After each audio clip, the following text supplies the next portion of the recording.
Bueno, me decían que se trataba de hacer un esfuerzo para platicar del constitucionalismo mexicano.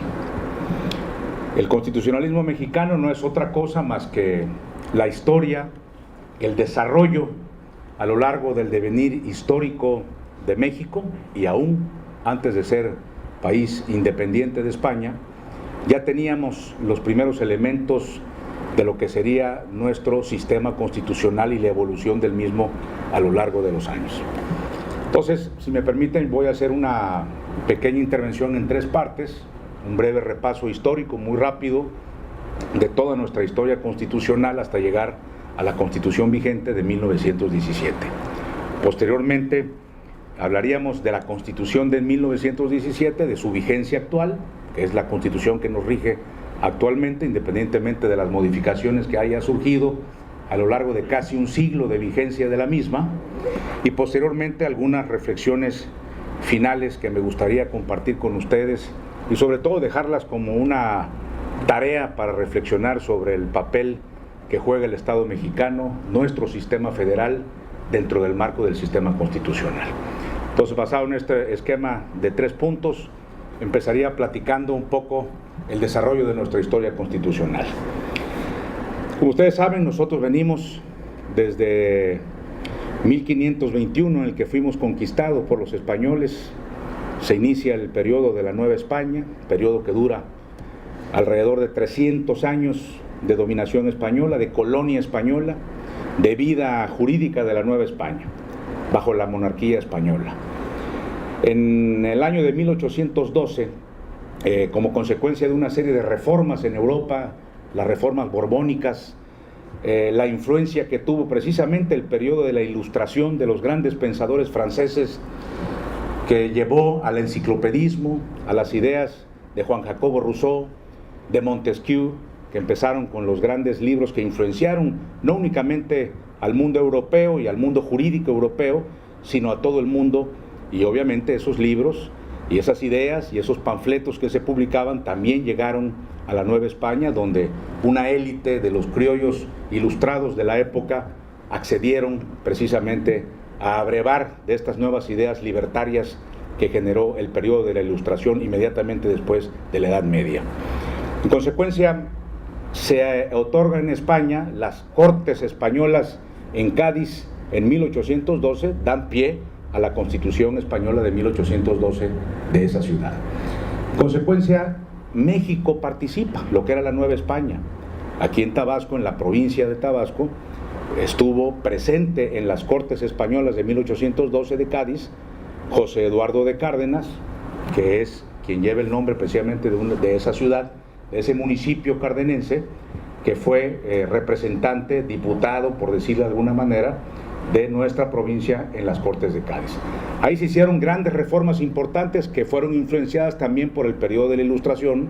Las reformas borbónicas, la situación que vivía España, fueron haciendo que en las colonias ultramar hubiera efervescencia política, ya no podían tener el mismo esquema de dominación. Y en consecuencia esa fue un primer elemento constitucional que, aún sin ser el México independiente, vemos precisamente que había elementos que normaban la vida jurídica de los derechos y obligaciones, las libertades de los habitantes de la Nueva España. Posteriormente, cuando se inicia el periodo de la lucha por la independencia que arranca Miguel Hidalgo, en 1812, casi al mismo tiempo que se desarrolló la Constitución Española de Cádiz, se da un elemento muy importante en nuestro territorio. Cuando muere Hidalgo, sucede en la lucha por la independencia a Hidalgo José María Morelos y Pavón, y Morelos, que era un sacerdote medianamente ilustrado, pero tenía la virtud de rodearse de gentes valiosas, como fue el caso de Ignacio López Rayón. Ignacio López Rayón hace los primeros elementos constitucionales, digamos, una especie de proyecto de constitución, y obviamente todas las constituciones en nuestro país y por lo generalmente en el mundo van llevando a responder a la situación de la circunstancia política del momento. Entonces, en ese momento lo que se buscaba era la independencia de España, lo que se buscaba era el clamor popular de los indígenas que se estaban sumando a la lucha por la independencia, que exigían la abolición de la esclavitud. Y todos estos fueron los elementos que fueron configurando esos elementos constitucionales en Apatzingán, que sirvieron de base para lo que luego sería el documento de Morelos, que fue Los Sentimientos de la Nación. Esos dos documentos fueron la base de luego el Congreso de Anáhuac, que hizo en 1814 precisamente lo que se conoció como la Constitución de Apatzingán, que nunca tuvo vigencia, pero son los primeros elementos por hacer un esfuerzo importante de tener una constitución en nuestro territorio de la Nueva España. En consecuencia, vemos ahí elementos todavía un poco complejos, porque Morelos planteó por primera vez lo que sería el federalismo, es decir, planteaba en su propuesta el diseño del Estado federal que se acababa de aprobar en los Estados Unidos, y Estados Unidos llegó a esa conclusión porque los americanos tenían 13 colonias separadas que tenían una muy escasa organización interna y sobre todo tributaban a la corona inglesa, pero eran 13 colonias totalmente independientes. Cuando intentan independizarse, vienen las fuerzas realistas inglesas, entonces lo que hacen los ingleses es unificarse las 13 colonias. Cuando vencen en la lucha armada, lo que surge de esa unión de las 13 colonias, esos primeros 13 estados, pues es el sistema federal. Y así nace el sistema federal norteamericano, inventado por ellos, para unir lo que estaba desunido por la misma geografía, la misma manera como se fueron asentando esas colonias en el territorio norteamericano, de irlandeses, de escoceses, de gentes que venía de diversas regiones de esa región del mundo. Y nosotros teníamos una lógica totalmente invertida. México era un país, una colonia altamente centralizada por un virrey que era nombrado por el rey de España, donde había provincias que obedecían al 100% precisamente a las instrucciones del rey. Entonces no había independencia, no había soberanía de esas provincias que permitieran establecer una cultura para un sistema federal como finalmente se creó en la Constitución de 1824. Entonces vemos ahí que lo que planteaba Morelos era más bien una imitación del sistema federal norteamericano a contrapelo, o como una imitación extralógica, porque no se sustentaba en una realidad política del acontecer de la relación administrativa, institucional y de poder de la Nueva España. Posteriormente, Morelos es aprehendido, es fusilado, y esos tres elementos, de los elementos constitucionales de López Rayón, los sentimientos de la nación de Morelos y la Constitución de Apatzingán, pronto fueron olvidados porque muere Morelos y la lucha la continúan otros elementos. Finalmente encabeza la sublevación Agustín de Iturbide, que acaba por concluir todo eso erigiéndose como emperador de México. No duró mucho tiempo, año y medio, y viene finalmente el Congreso el Congreso Constituyente para la Constitución de 1824. Esa es la primer constitución, ya una vez declarado el México independiente como nación independiente de España, es la primer constitución vigente, de derecho positivo vigente en México. En esa constitución, evidentemente, el gran debate es el que mencionaba yo, la lucha entre los conservadores y los liberales, los que planteaban un sistema federal y los que planteaban un sistema central o un estado unitario, que no es otra cosa más que dividir el territorio en departamentos con unidades administrativas similares, con una concentración precisamente del poder en la metrópoli, en este caso en la Ciudad de México, a imagen y semejanza de cómo venía operando en la Nueva España, que era parte de la cultura que teníamos en este territorio a lo largo de 300 años de vida de la colonia. Entonces, los grandes debates en el Constituyente de 1823 y 24 que dio origen a esa Constitución fueron precisamente el gran debate de la forma de gobierno. Nadie discutía que debería ser una república, pero habría si el Estado debería ser unitario o el Estado debería ser federal, como finalmente vencieron los federalistas y se instauró el régimen federal. Los demás temas fueron tomados precisamente de esos documentos que mencionamos anteriormente: la abolición de la esclavitud, la religión católica como uno de los elementos importantes del Estado mexicano, y el derecho de las libertades sociales, de las libertades civiles, que evidentemente fueron plasmados en esa Constitución. Y así se instaura el sistema federal. Luego, como ustedes saben, fue un siglo muy convulso. Ya en 1836 había venido el debate donde los conservadores seguían insistiendo en que no debería de haber el sistema federal, y se logra hacer precisamente reinstaurar el sistema central. Desaparecen el federalismo, desaparecen las cámaras de diputados de los estados de la República. Se habían constituido 19 estados en el origen, con 5 territorios en la Constitución de 1824, y se vuelve a un sistema central y se dividió el país en departamentos.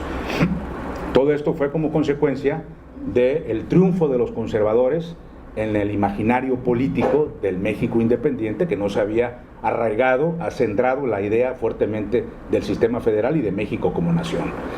Posteriormente de eso viene un periodo de turbulencias, la intervención norteamericana, la guerra con los Estados Unidos, los conservadores pierden fuerza y viene nuevamente la restauración de la República, del sistema federal. Se había desaparecido el Senado en la Constitución, precisamente en esas bases de 1835, porque el Senado solo tiene razón de ser en un sistema federal.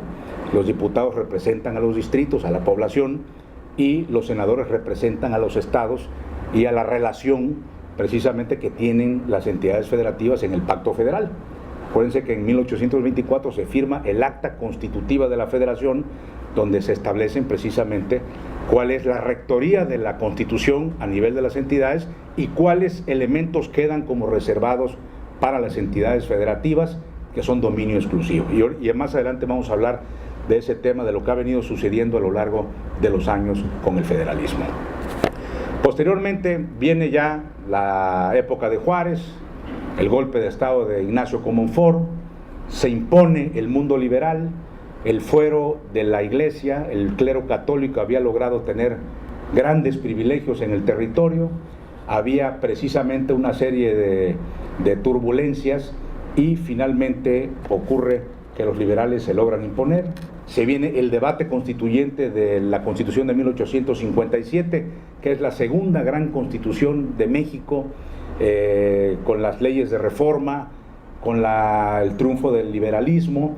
Se suprimen los derechos del clero en la Constitución de 1857, se hace la ley de desamortización de los bienes del clero, se impone un control muy absoluto, lo que generó que la Iglesia Católica dejara de ser aliada de Juárez y de los hombres de la Reforma, de esa generación brillante que gobernó el país. En consecuencia, viene un periodo de turbulencia, van a ofrecer con la intervención francesa, le van a ofrecer a un príncipe extranjero, a Maximiliano de Habsburgo. Maximiliano de Habsburgo viene con el apoyo de la Iglesia Católica y del grupo conservador y de conservadores militares generales del ejército mexicano, que lo apoyan precisamente para que sea emperador, y Maximiliano de Habsburgo es emperador. Lo que no podían contar es que Maximiliano era masón, era un liberal por naturaleza, y Maximiliano impuso una serie de medidas precisamente que descontextualizaron la idea de la Iglesia Católica, porque otorgó mucho más libertades, aunque parezca mentira, pero así lo hizo, y eso incomodó a sus aliados tradicionales, que fueron perdiendo fuerza, además de otros elementos que en Europa hicieron que Francia retirara el apoyo de las tropas al imperio de Maximiliano, precisamente en México. Luego de ahí, pues ya viene la restauración de la República, el fusilamiento de Maximiliano, el porfiriato, 30 años de desigualdades sociales, donde hubo evidentemente un desarrollo económico inusitado, grandes empresas europeas, inglesas, norteamericanas, francesas vinieron a invertir en muchos dominios que permitieron dotar al país de una gran infraestructura, y eso se conoció como la paz porfiriana. Hubo desarrollo económico, pero se acendraron las desigualdades sociales en las clases más bajas, donde prácticamente no tenían ningún derecho los campesinos, los obreros, y eso pues generó, como ustedes saben, el gran movimiento armado que encabeza Francisco Madero en 1810. A partir de 1810 hasta llegar a 1816, cuando se convoca el Congreso Constituyente para la tercera gran Constitución mexicana, que es la vigente de 1917, hay una gran incorporación que diferenció a la del 57. La del 57 prácticamente fue la del 24, con algunos elementos, mencionaba yo, que quitaba el poder del clero católico, y se instauró una figura muy importante de Mariano Otero, que fue el juicio de garantías, mejor conocido como el juicio de amparo. El juicio de amparo es una gran innovación de nuestro sistema constitucional mexicano de protección de derechos y garantías de los ciudadanos por la Constitución. Ya en 1917, la forma de gobierno, el sistema federal, ya no fue motivo de debate precisamente en el constituyente de los constituyentes diputados de toda la República que debatieron ahí para generar esa Constitución. Ya no se debatió el sistema federal, se debatieron las conquistas sociales que pretendían los grupos que apoyaron a la revolución. Se consagró en el artículo 3 precisamente el derecho a la educación gratuita, a la educación laica. Se establecieron derechos de los trabajadores, las jornadas laborales en el artículo 123. Se estableció en el artículo 27 las leyes agrarias, el reparto agrario, que era una de las demandas precisamente de los que se sumaron con Emiliano Zapata y Francisco Villa, y fue la primera constitución en el mundo que incorpora derechos sociales. Fue considerada la Constitución de 1917 una constitución de avanzada, una de las mejores constituciones en el mundo, reconocida por propios y extraños. Y bueno, hoy, a casi 100 años de su vigencia, entraríamos a comentar el segundo punto, que es ¿qué ha sucedido con nuestra Constitución de 1917? A lo largo de todo el siglo XIX, del siglo XX, de la vigencia de la misma, vemos que casi no se le hicieron grandes reformas a la Constitución. Hasta casi Miguel de la Madrid se le habían hecho alrededor de 40 reformas importantes.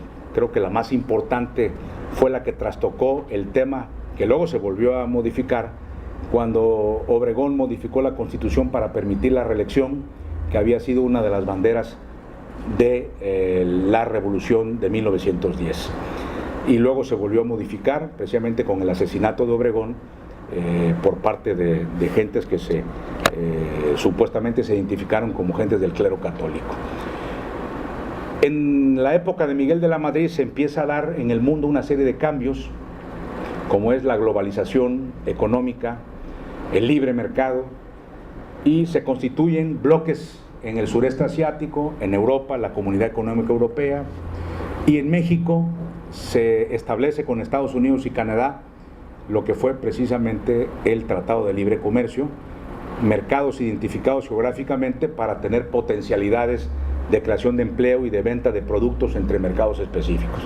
Eso obligó no únicamente a México, a todos los países del mundo a modificar sus estructuras jurídicas. Y en otros países no es tan importante modificar la Constitución, porque se modifican las leyes, y las leyes son cambiantes. En Inglaterra, por ejemplo, tienen no hay una sola Constitución. En Inglaterra tienen la Carta de Derechos. Muchas leyes son las que rigen precisamente lo que ellos llaman su Constitución. Están las jurisprudencias de los jueces, las leyes que aporta y que crea el Parlamento inglés, pero no hay un documento como lo tenemos nosotros, rígido, que para reformarse requiere de una serie de procedimientos estrictos. Y bueno, ellos consideran de que debe ser flexible. Las constituciones deben ser flexibles, y el ejemplo fundamental es precisamente el Parlamento inglés, el Reino Unido. Y lo vieron ahora con la reciente modificación que se hizo a la salida de la Comunidad Económica Europea, con un referéndum, y se salen de la Comunidad Económica Europea, de la Unión Europea, y ahora van a enfrentar otro tipo de problemas. Pero el tema aquí es cómo en México se viene dando este desarrollo, y en México sí se quiere llevar todo a la Constitución.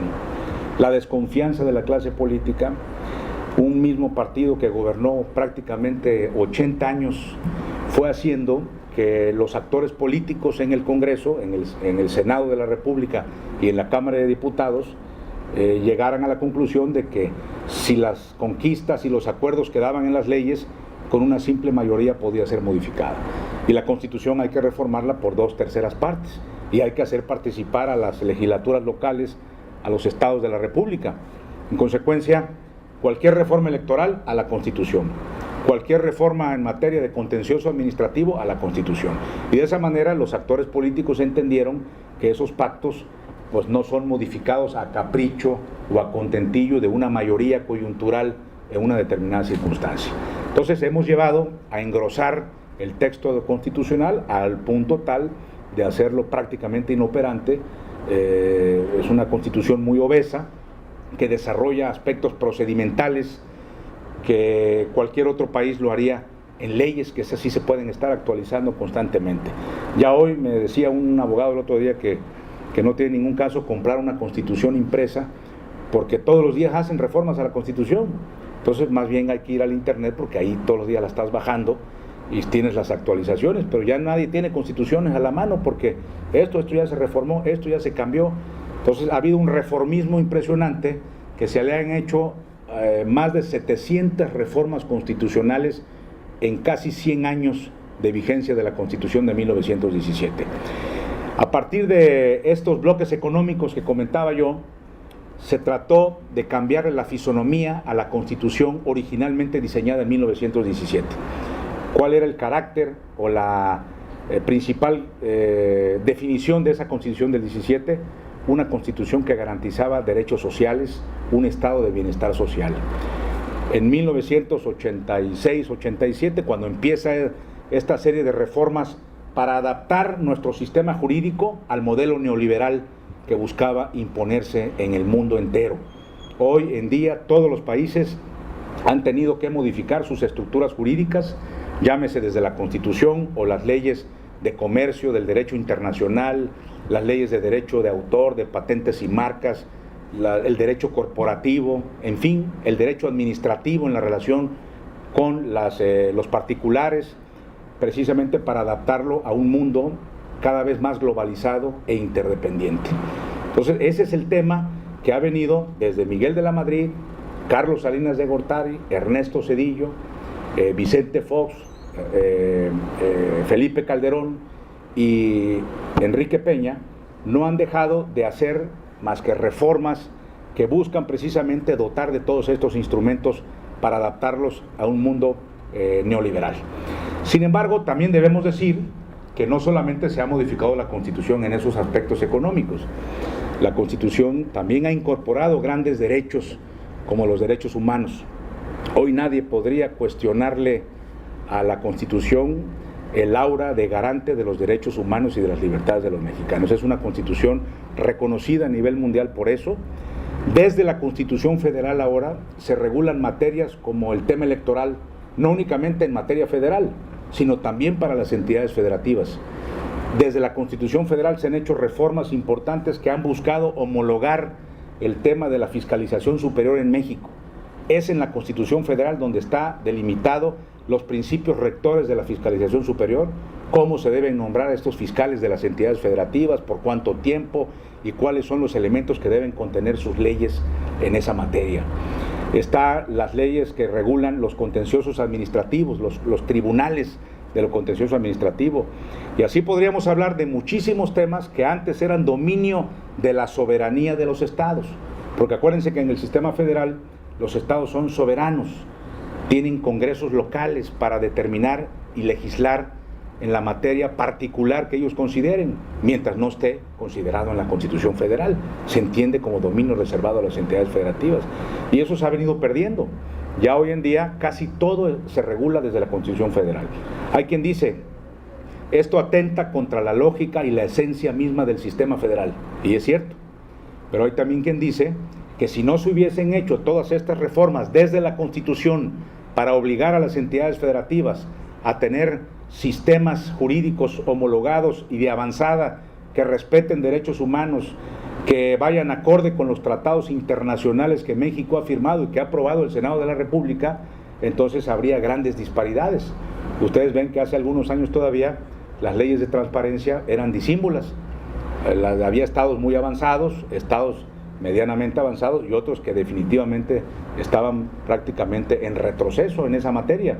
Y hoy todo está homologado en materia de transparencia y acceso a la información pública. Ahora desde la Constitución se garantiza ese derecho en el artículo 6º. Entonces, hay quienes sostienen que esta evolución es positiva porque ahora desde la Constitución, México, desde Sonora hasta Campeche, en cualquier rincón del país, tenemos leyes homologadas que más o menos buscan que estos derechos sean conquistas, en el caso de los derechos humanos, la progresividad de los mismos, que vayan aumentándose y que nunca se pueda retroceder respecto de los avances alcanzados en la legislación. Y bueno, es válida la opinión y hay quienes dicen, bueno, es que ya se trastocó, se desdibujó el sistema federal. Y el sistema federal ya no puede seguir teniendo esa esencia porque los estados prácticamente ya no tienen materias en las cuales legislar. Nosotros ahora en el Congreso, la mayor parte de las leyes que estamos haciendo ahora son armonizaciones precisamente a reformas a la Constitución y a leyes generales para aplicabilidad en toda la República Mexicana. Ya no tenemos más que muy pocas materias que determinar porque los grandes temas vienen impuestos desde allá. Ya se desaparece el Distrito Federal, que es una de las esencias precisamente de los sistemas federales, un territorio que no sea una entidad, que no sea un estado, donde se asientan los poderes del federales. Ahora ya donde se asientan los poderes federales es un estado más. La Ciudad de México ya no es Distrito Federal. Entonces vamos viendo que todos estos temas han venido desdibujando el sistema federal, para bien o para mal, ya lo sabremos. Pero lo cierto es que nuestra Constitución ha sufrido todos estos cambios, nuestro sistema constitucional se ha tenido que adaptar. Evidentemente hay los puristas que dicen que no es posible que a una Constitución se le hayan hecho ya más de 700 reformas. Pero bueno, el México de 1917 no puede ser igual al México del 2017, a 100 años de evoluciones, de cambios constantes en el mundo. Nuestro propio país ha evolucionado y desarrollado muchos aspectos, y bueno, el derecho es cambiante como lo es la dinámica de la propia sociedad y los aspectos que busca regular. Entonces me parece que la Constitución, si bien se ha engrosado y ahora tiene múltiples materias que regula, pues es parte de nuestra historia. No hemos tenido que cambiar a una nueva Constitución. Lo que hay ahorita, y es válido mencionarlo, es un estudio muy interesante que busca investigadores del Instituto de Investigaciones Jurídicas. Hicieron una revisión de la Constitución de 1917, la vigente.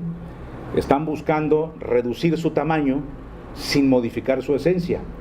Están quitando palabras, artículos que se reproducen, que son redundantes, duplicidades que pueda haber en diversos artículos, y van a hacerle un nuevo capitulado con índices, por temas, porque hay 2 o 3 materias que están regulados en 20 artículos de la Constitución. Entonces van a buscar darle un nuevo orden metodológico. Ya tienen el proyecto, lo que buscan es que lo aprueben ambas cámaras del Congreso de la Unión para actualizar la Constitución sin modificar la esencia de los temas que contiene.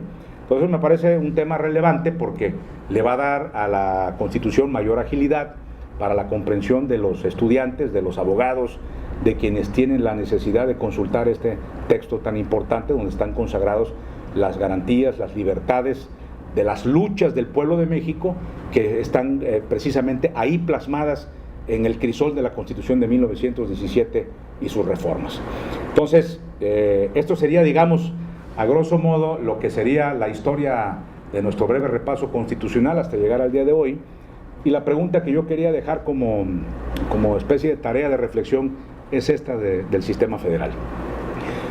Si realmente pensamos que debemos pasar hacia un Estado unitario, un Estado centralista, o mantener la vigencia de un Estado federal donde se sigue garantizando la autonomía, la soberanía de las entidades federativas dentro del Pacto Federal.